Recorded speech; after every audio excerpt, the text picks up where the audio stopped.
Ukuthi-ke ngikuphendule wemfuka Gxabhasha ngoba ngakubona ngathi impela kukhona la ukhuluma khona ipolitiki engathi impela uyikhe nge-teaspoon awuzange wayithola kahle nje uyikhe nge-teaspoon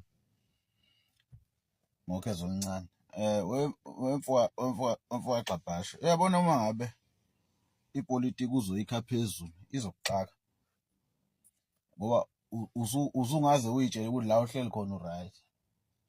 Ake siqale la, i-ANC ihlukene kabili phakathi futhi ingaqali ukuhlukana kabili phakathi.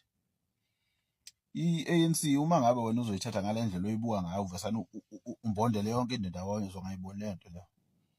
I-ANC ihlukene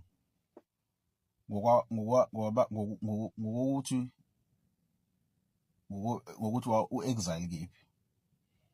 Laba ababe-exile kuma-camp ababekade ngaphansi kwe-MK i-arm wing bayenye yama-faction e-ANC bese kuthi laba abama-capitalist abekade be-exilwe e-Europe abaza belunga ngcono yibona futhi abanjani bayelinye iqembu elikhona ngaphakathi kwe-ANC.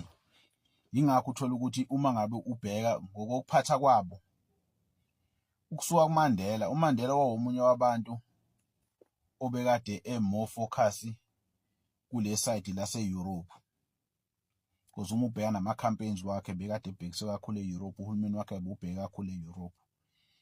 Kwaze olandela uhulumeni kaThabo Mbeki nawo futhi obukade ubheke kakhulu e-Europe, uthengisa ngey'nkampani kahulumeni wenza yonke into.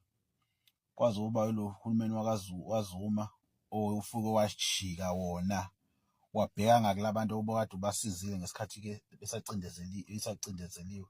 Wabheka ko-Russia, wabheka ko-China, wabheka ko-India, wabheka kolento lo ngisho le Fidel Castro. Uyabona nje ukuthi bekwenzakalani lapho, ukuthi kunomehluko phakathi abantu, should means sekuphethe omunye umuntu olunye uhlangothi. Then-ke labuya lolunye uhlangothi manje sengiyolika Ramaphosa lubuyele ngapha futhi entshonalanga lubheke ngakhona yonke into eliyenza lihamba liyoboleka imali lenze yonke into nje ehlangane nentshonalanga liyayenza. So kuyingakho babone bade beyoncetheza lapha ku-Trump beshwabanisa igqoko ingoba nakho baqhuba imandate le ndala. So uyabona ukuthi i-ANC ihlukene kabili phakathi mengiveza lapha. Bese ngithi ngithathe ngithi mfowethu uma ngabe mhlawumbe uqashe kwalamanye amaqembu mhlawumbe uhleli kwa-UDM, o-UDM lezinye zey'ngane ze-ANC leso because ukuvela kwakhe uma ubheka uWolomisa, ubaba uWolomisa ngambizi igama, uGeneral uJenene usuka khona kwaKhongolose, ingane yakhona, so ingane yakhona. Uhambe uye mhlawumbe uhlele eNdlovini lapha ey'ntathu, uhambe nje indlovu entathu uye phakathi ne-flag lakhona nali inkozimalanga ye-flag le-ANC. Ukuba khona kwe-IFP imandate ye-ANC leyo. Hamba uye shone kwi-PAC. I-PAC iqembu ku-ANC kuhlukana phakathi kuphuma oSobukwe baphuma baba yi-PAC. I-EFF iphume manje ngo-20 after i-disciplinary kaMalema ne-expulsion yakhe wabona ukuthi no akavulela yakhe iqembu idabuka kuyena ubuye uze ku-MK. MK izele isplit esisha kakhulu nisibonile senzeka ukuthi kusuke liphi iqembu, kusuke iqembu lase-exile laphuma alangavula iphumela lakhishwa ngoba sometimes ukhumbule bekunento ebizwa nge-renewal program ebikade-ke bekuyona bekuthi bekhipha abantu laba abangazwani nabo ngokwembono bagcina seliphumile le qembu base bebona ukuthi abavulele MK. Ne-NFP uma ngabe ucashe kuyona, i-NFP izalwa iNkatha Freedom Party ezalwa i-ANC. So singabala abe u-6-ke lamaqembu okwamanje asuka adabuka kwe-ANC. Awukwazi-ke ukuthi ungathi uma ungabeke yonke lamaqembu ezalwa ukhongolose bese uzokhetha lawa uzobiza i-MKP ukuthi ziyigebengu ey'suka ngapha. Kodwa kungekho lula ukubiza i-EFF ngeyigebengu, kungekho lula ukubiza i-UDM ngeyigebengu, kungekho lula ukubiza i-PAC ngeyigebengu, kungekho ulula ukubiza iNkatha Freedom Party ngegebengu, kungekho lula ukubiza i-NFP ngegebengu. Lokho kwenzayo udlala nje ipolitiki encane engasisi indawo, ngoba manje wena ngokuthi mhlawumbe wohlala ngapha ngaphesheya kothukela ungakhuluma ngendlela yangakini yasenkatheni ukuthi inkatha beyihle kanjani nini. Nathi ngakhuluma ngendlela esibe singaneno kothukela ukuthi inkatha besiphethe kanjani, uyabo. Wena lokho kwakunijabulisa kuthina kwakusikhalisa, uyabo. Uma ngabe wena uzoyithatha ngaleyo ndlela kuba kubi, ngoba it means awukwazi uku-engage kwepolitiki, ngoba uthatha lento ukuthi lento yiyona, awufuni ukuthi ube yiyona but ubiza abanye ngani ube uyiyona. iNkatha Freedom Party ingane ye-ANC, i-PAC ingane ye-ANC, i-UDM ingane ye-ANC, i-EFF ingane ye-ANC, i-MKP ingane ye-ANC, nakhona umzukulu wabo nayi i-NFP, uyabo. So-ke wemfowagxabhasha ungasho lento enishoyo ninipolitiki, le politiki yenkatha engasesindawo isafana lento engisho ukuthi zonke lezi inhlangano zisuka kukhongolose. So uma ngabe-ke uzothi laba iyigebengu, zonke iyigebengu, ngoba phela inkinga yethu ukuthi ubugebengu bamanje bakudala besingabunakile ukuthi ubugebengu lobu, yabo. So uma kukhulunywa ngokuthi hayi ubugebengu lobu, ubugebengu lobu, lo uma kukhulunywa ngayo namhlanje sekubugebengu, lento ibiyefana.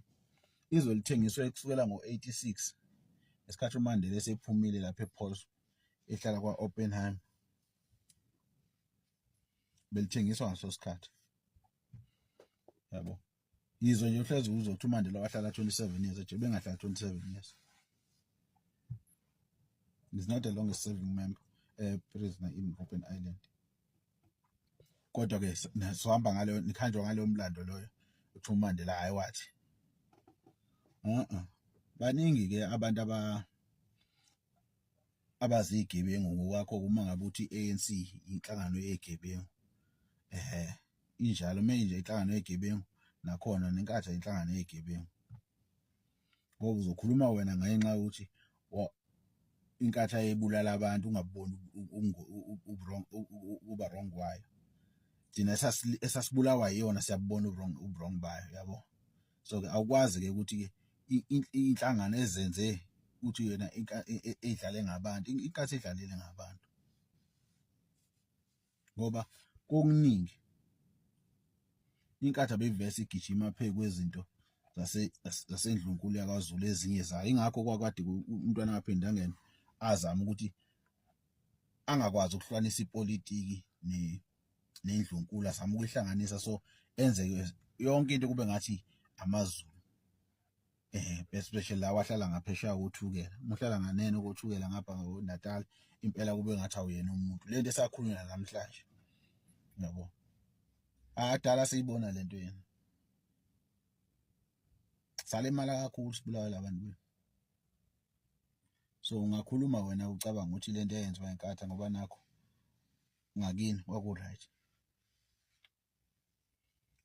Ngaze ubulawa umuntu ekubulalela ukuthi nje ufake i-stretch belt, kuthiwa wena wekhomtsotso wena ufake idikisi ne-Ulster, ubulawa, ukhishwe esitimeni uhamba. Uyayi-right leyo nto nocabanga oyinto ephusile leyo. Ngakubalela ziningi izinto ezazenzeka la, udlame olwalwenzeka kuthina.